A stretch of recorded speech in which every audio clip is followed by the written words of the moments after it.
Hi, this is Compound Interest Stock Guy, and I'm out here in Okanagan Falls in around Osoyoos and Oliver area. I was trying to find the Sunniva land in Okanagan, but I fell short. There's no real location. If I Google anything, there's people that live in this area that have been able to find it, because I'm in the Sunniva group before and I've seen people go check it out, but I just couldn't find it. And same with Canna Farms. Yeah, some of these facilities, they just don't have a location.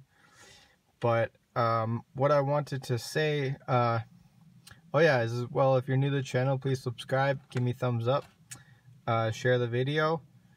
I want to disclose I'm not a financial advisor. This is just for entertainment information purposes.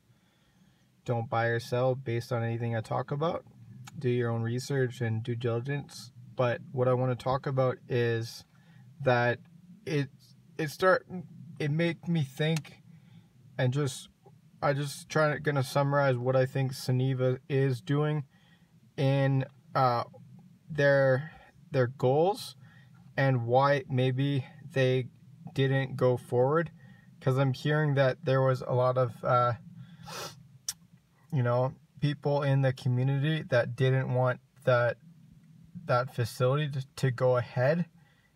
And Tony Holler, I think, has lived in the community for a long time, so he knows a lot of people, and he probably just didn't want to deal with too much backlash. On top of that, they were having difficulties getting financing, so that if they could have spinned it out and put it onto the NASDAQ or something like that, they were never really able to do that. So yeah, basically that's kind of their problem. But it's basically, what I'm trying to say is that they can focus on California, and he didn't want to get backlash probably from the community, and he had a hard time getting financing, and he didn't want to dilute it more. And the California margins will be better than recreational in Canada, because there's no middleman with the government as much. The middleman doesn't distribute as they do in Canada. They don't take it to their facility in Richmond, BC, and then distribute it to all the dispensaries around. They just they buy it straight from the cultivator, and then it gets to them, so they can get a lot better profit margins.